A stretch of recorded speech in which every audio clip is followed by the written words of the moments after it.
So marriage ಆಗಿ 1 ವರ್ಷ ಆಯಿತು, ಸೊ ಮಗುವಾಗಲಿಲ್ಲ, ರೆಗ್ಯುಲರ್ ಇಂಟರ್ಕೋರ್ಸ್ ಇದೆ ಅಂತೇಳಿ ಹಾಸ್ಪಿಟಲ್ ಒಂದು ಕನ್ಸಲ್ಟ್ ಮಾಡಿದಾಗ ಯೂಶಲಿ ಸೆಮೆನ್ ಅನಾಲಿಸಿಸ್ ಅಥವಾ ಸ್ಪರ್ಮ್ ಟೆಸ್ಟ್ ಅಂತೇಳಿ ಬರ್ಕೊಡ್ತಾರೆ.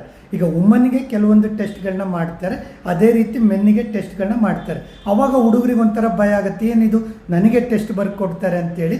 ಆ್ಯಕ್ಚುಲಿ ಒಂದು ಕನ್ಸೀವ್ ಅಥವಾ ಪ್ರೆಗ್ನೆನ್ಸಿ ಆಗ್ಬೇಕಾದ್ರೆ 50-50 ಇರುತ್ತೆ. ವುಮನ್ನು 50% ರೋಲ್ ಇದ್ದರೆ ಮೆನ್ನು 50% ರೋಲ್ ಇದ್ದೇ ಇರುತ್ತೆ. ಈ ಒಂದು ಸೆಮೆನ್ ಅನಾಲಿಸಿಸಲ್ಲಿ ಸ್ಪರ್ಮ್ ಕೌಂಟು, ಮೊಟಿಲಿಟಿ, ಮಾರ್ಫಾಲಜಿ ಪ್ರತಿಯೊಂದು ಡೀಟೇಲಾಗಿ ನೋಡಬೇಕಾಗತ್ತೆ. ಅದು ನಾರ್ಮಲ್ ಇದ್ದರೆ ಮಾತ್ರ ಪ್ರೆಗ್ನೆನ್ಸಿ ಅಥವಾ ಟ್ರೀಟ್ಮೆಂಟಿಗೆ ಹೆಲ್ಪ್ ಆಗುತ್ತೆ. ಸೊ ಈ ಟೆಸ್ಟ್ ಮಾಡಿಸ್ಬೇಕಾದ್ರೆ ಎಷ್ಟು ದಿವಸ ಗ್ಯಾಪ್ ಇರಬೇಕು?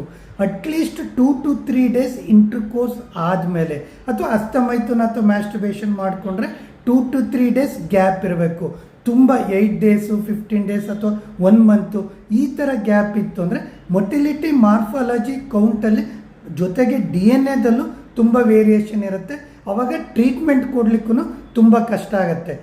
ಏನಾದ್ರು ವ್ಯತ್ಯಾಸ ಇತ್ತು ಕೌಂಟು, ಮೊಟಿಲಿಟಿ, ಮಾರ್ಫಾಲಜಿ, ಅದ್ರ ಪ್ರಕಾರ ಟ್ರೀಟ್ಮೆಂಟ್ ತೊಗೊಂಡ್ರೆ ಪ್ರೆಗ್ನೆನ್ಸಿ ಅಥವಾ ಕನ್ಸೀವ್ ಆಗಲಿಕ್ಕೆ ಹೆಲ್ಪ್ ಆಗುತ್ತೆ.